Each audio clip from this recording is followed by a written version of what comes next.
हर team में सिर्फ एक ही गुंडा हो सकता है और इस टीम का गुंडा मैं हूँ। दोस्तों, अगर आपको लगता है कि ये डायलॉग एमबीए में प्लेसमेंट कमेटी लोग मारते होंगे बाकी लोगों को, तो इस वीडियो में हम इस चीज़ को पूरा एनालाइज करेंगे। And I am a very good candidate for this video and for this topic because of the fact that I was part of the placement committee at IIM Visakhapatnam for 2 years from 2016 to 2018. And IIM Visakhapatnam was one of the new IIMs at that point of time. So I can tell you very clearly कि मैंने क्या काम किया था, क्या क्या काम आप करते हो जब एक बी स्कूल को इस्टेब्लिश करना पड़ता है और जब एक आईएम का नाम जुड़ा हुआ है एक बी स्कूल से। और अंत में आपको ये पता चल जाएगा कि क्या प्लेसमेंट कमेटी रियली को गुंडा है एमबीए कॉलेज का। इसका मतलब कि क्या वो दादागिरी दिखाता है, उसे इतना नफ़रत क्यों करते हैं लोग कि गुंडा बोलते हैं। प्लेसमेंट कमेटी होती क्या है और क्या इनके पास कुछ एडवांटेजेस होते हैं जब ये प्लेसमेंट्स का टाइम आता है। दोस्तों, सबसे पहले मैं आपको ये बता दूं कि शाहरुख खान ने ये डायलॉग जो गुंडा वाला जो मैंने आपको पहले बताया, ये चक दे इंडिया में बोला था। और मैंने ये डायलॉग व्यूज़ के लिए नहीं, मैं ये डायलॉग इसलिए बोला हूँ क्योंकि जिस तरह एक्चुअल में शाहरुख खान का रोल थोड़ा टफ़ था मूवी में। He was a tough coach but he wanted the best for team India. This is actually the role of a placement committee in a B school.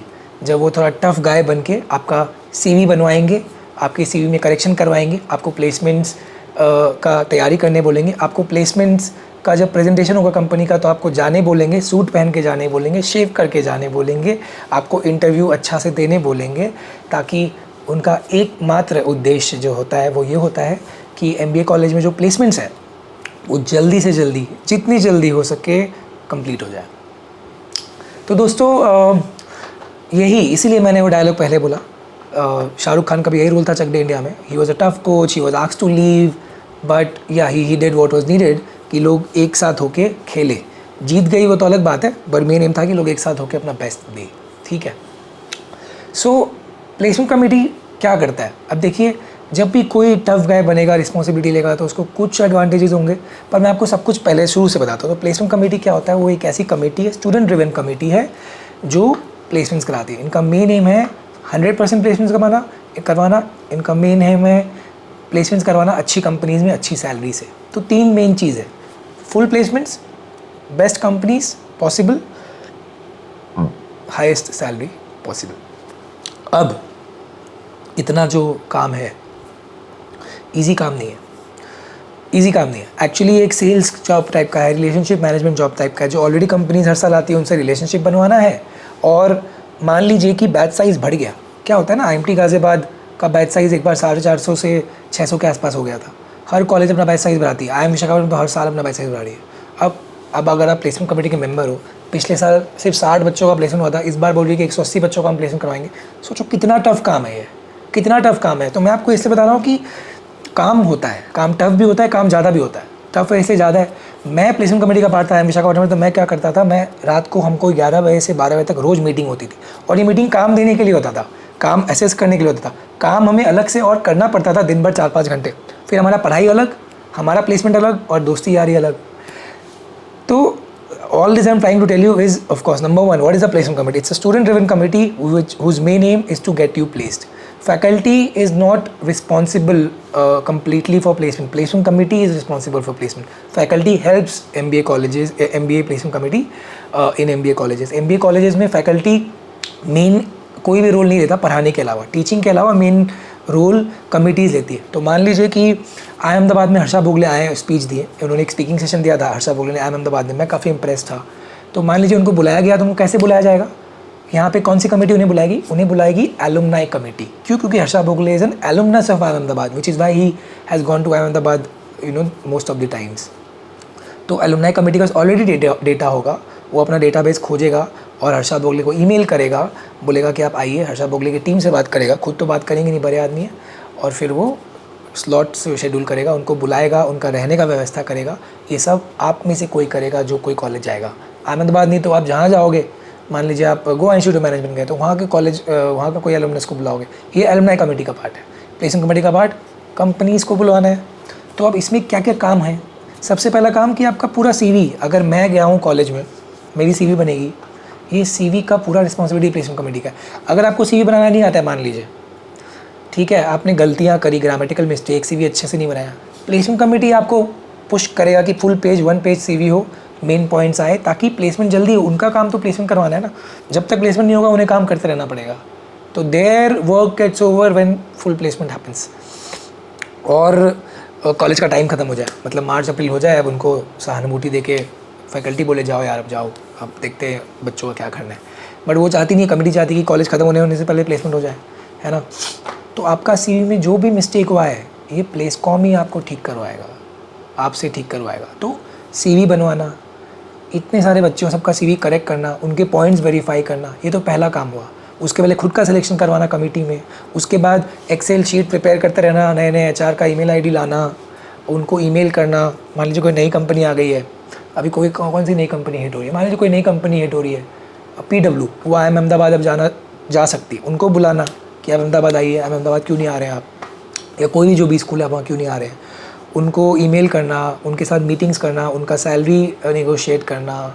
फिर प्लेसमेंट वीक जब भी हो या placement process जब हो, तो company का stay manage करना, उनको पुश करना कि वो ज़्यादा से ज़्यादा बच्चे लेके जाएं। सब काम प्लेसमेंट कमेटी करता है। अब मैं मुद्दे पे आता हूँ। आप बोल रहे हो कि मैं तो ये देखने आया हूँ कि गुंडा है कि नहीं। तो गुंडा क्यों बोला जाता है प्लेसकॉम को? प्लेसकॉम को गुंडा इसलिए बोला जाता है कि कुछ कुछ एक्टिविटीज़ जो उन्हें करना पड़ता है to ensure that the placements happen and companies have right relationship with students and the college. तो कुछ काम उनको करना पड़ता है। क्या करना पड़ता है? जैसे जब भी कोई कंपनी आती है ना, वो अपना एक PPT प्रेजेंट करती है। बहुत लोगों के लिए बोरिंग होता है, पर कंपनी को प्रेजेंट करना है, आगे सीधा प्लेसमेंट नहीं लेती है। पहले अपना PPT प्रेजेंट करेगी, अपना कल्चर के बारे में बताएगी कि I come from ICICI Lombard, we have a culture of this and that and this and that and this and that. मेरे लिए भी बोरिंग था, लेकिन यार प्लेसमेंट कमेटी बुला रहा है कंपनी को, वो जब PPT प्रेजेंट करेगी तो भले ही उसने 30 बच्चे शॉर्टलिस्ट किए हो, वो चाहेगी कि सारे के सारे बच्चे वो PPT देखें। अब आपका हो सकता है आपको PPO मिल गया हो सकता है कि आपको इंटरेस्ट ना हो सकता है कि आप ऑप्ट आउट करे हो प्लेसमेंट से, पर आपको फिर भी रहना पड़ेगा उसमें। आपको सूट पहन के आना पड़ेगा। कल आपका एग्ज़ाम है, फिर भी आज आपको आना पड़ेगा। आपको शेव करके भी आना पड़ेगा। आपको चुपचाप बैठना पड़ेगा। शायद लास्ट में कुछ क्वेश्चंस का पूछना पड़े, आपके दोस्त क्वेश्चन पूछ रहे हैं तो उसका जवाब सुनना पड़े। तो ये काम बहुत लोगों को पसंद नहीं आता। तो अगर आप प्लेसमेंट में नहीं बैठ रहे हो, आप कमेटी के पास जाओगे, बोलोगे मुझे नहीं करना, मैं तो प्लेसमेंट बैठ नहीं रहा हूँ। कमेटी बोलेगा नहीं भाई बैठना पड़ेगा, ठीक है। इस केस में ज़्यादा फोर्स नहीं कर सकता, क्योंकि इन मैक्सिमम केसेस प्लेसकॉम बोलते हैं आपको कंपनी से डिबार कर देंगे। तो चलिए इस केस में नहीं, बट अगर आप कोई और बहाना दो कि मेरा तबीयत ख़राब है या मेरा एग्ज़ाम है या मुझे इस कंपनी में इंटरेस्ट नहीं है, मैंने तो अप्लाई नहीं किया इस कंपनी में, मैं क्यों बैठूँ, तो प्लेसकॉम बोलेगा ना बैठना ज़रूरी है, क्योंकि फिर मैं नहीं बैठोगे तो मैं कुछ इनडिसिप्लिनरी एक्शन लूँगा। इनडिसिप्लिनरी एक्शन क्या होता है कि I might debar you from placement. जो करेगा नहीं, वो उसका एम प्लेसमेंट करवाना है, तो डिबार करना उनका एम नहीं है, पर कई बार करना पड़ सकता है, करते हैं। अगर आपने इनडिसिप्लिनरी एक्शन किया, जैसे आप 4 कंपनी में लगातार नहीं गए, 4 कंपनी में सूट पहन के नहीं आए PPT में, तो करना पड़ सकता है। ये एक एग्जांपल है। सेकंड जो मैंने बताया कि इनका काम है प्लेसमेंट जल्दी से जल्दी कराना। तो अब मान लीजिए मैकेंजी गई है प्लेस होने, मैं देखा है IIM बैंगलोर मैकेंजी जाइए, मान लीजिए इसने 40 बच्चों का लिस्ट बनाया, एक पेज में लिखती है। अब मान लीजिए 100 बच्चे शॉर्ट लिस्ट हुए थे इंटरव्यू के लिए, तो प्लेसकॉम क्या करेगा, बोलेगा 2-3 और उठाओ। कई बार, अब मैं बता रहा हूँ कि क्या एडवांटेज होता है, उन पे ब्लेम क्यों आता है। कई बार कंपनी खुद बोल देती है कि नहीं हमें और नहीं लेना है, खुद बोल देती है कि वो 2 बच्चा हम ले लेते हैं। कई बार वो पूछ लेती है प्लेसकॉम से कि हम 2 बच्चों में कंफ्यूज हैं।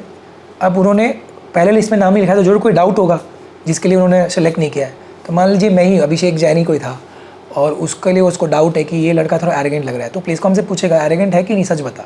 उसके आंसर से अगर वो प्रभावित हो जाता है तो उसे हायर कर लेगा।